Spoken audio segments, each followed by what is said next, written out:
আসসালামু আলাইকুম রহমতুল্লাহি ওয়া গাইবী তন্ত্র মন্ত্র চ্যানেলের সবাইকে আন্তরিক অভিনন্দন ও শুভেচ্ছা। আশা করি ভিউয়ার্স সবাই ভালো আছেন। তো ভিউয়ার্স, আজকে আমি আপনাদের মাঝে এমন একটি তদবির নিয়ে এসেছি যে তদবিরটির মাধ্যমে আপনি আপনার যত প্রকার মামলা মোকদ্দম হোক এবং যত বড় বিচারক বিচার মিটিং দরবার হোক না কেন, আপনার দিকেই রায় চলে আসবে। আপনি যদি একটি খুনির আসামিও হয়ে যান, বিচারকের কাছে আপনি তবু নিষ্পাপ থাকবেন এবং আপনার বিচারের রায় আপনার দিকেই আসবে। আপনি যত অন্যায়কারী হন না কেন, বিচারের রায় আপনি পাবেন এবং বেকসুর খালাস পেয়ে যাবেন। আপনার কেস ওখানেই শেষ হয়ে যাবে। সর্বোচ্চ 3 ডেটের মধ্যে আপনার যত প্রকার যত কঠিন হয় না কেন আপনার মামলা, সে মামলাটার থেকে আপনি রেহাই পাবেন। তো ভিউয়ার্স, এই ধরনের ভিডিও পেতে অবশ্যই চ্যানেলটি সাবস্ক্রাইব করে রাখিয়ে দিবেন, যেন আপনি পরবর্তী আপনার সব ধরনের কাজগুলো এই চ্যানেল থেকে করতে পারেন এবং এই চ্যানেলের প্রতিটি ভিডিওই আপনারা ইনশাল্লাহ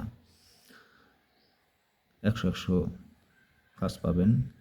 এখানে কোনো ছলচাতুরি পাবেন না এবং আপনি নিঃসন্দেহে এই কাজগুলো করতে পারেন। 100 কাজ পাবেন, রেজাল্ট পাবেন। তো আমি আর কথা বাড়াবো না, এখানে নিয়মকানুন দেওয়া আছে, আপনারা বুঝে নেন এবং লাস্টে যে নিয়মগুলো আছে সেটুকু শুনে নেবেন। ভিডিওটি 1 সেকেন্ডের জন্য স্কিপ করবেন না। তো এখানে দেওয়া আছে, নিম্নলিখিত নকশাটি লিখে তাবিজ বানিয়ে বাহুতে বেঁধে বা মাথায় টুপির সাথে বা পাখির মধ্যে অথবা ওনার নিচে রেখে রাজা বাদশাহ শাসক বিচারকের কাছে বা আদালতে উপস্থিত হলে তারা তার প্রতি খুব দয়াশীল হবে। এই নকশাটি হচ্ছে আপনারা এইটা আগে স্ক্রিনশট মারিয়ে নেবেন বা ভিডিওটি ডাউনলোড করে নিতে পারেন।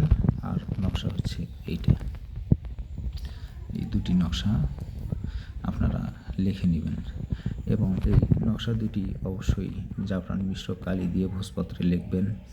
আর যখন লিখবেন তখন অবশ্যই যেন আপনার শরীর পাক থাকে, পরিষ্কার পরিধান কাপড় পরা থাকে এবং যখন আপনি লিখবেন অবশ্যই আপনার শরীরে সুগন্ধ আতর মেখে নেবেন, নিয়ে তারপরে এই নকশাটি লিখবেন।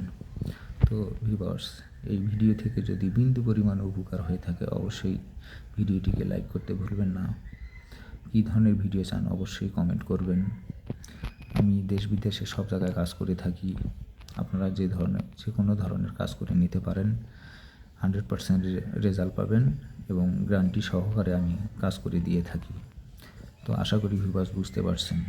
সেই প্রত্যাশায় সবাই ভালো থাকবেন, সুস্থ থাকবেন, নিজের খেয়াল রাখবেন। আল্লাহ হাফেজ।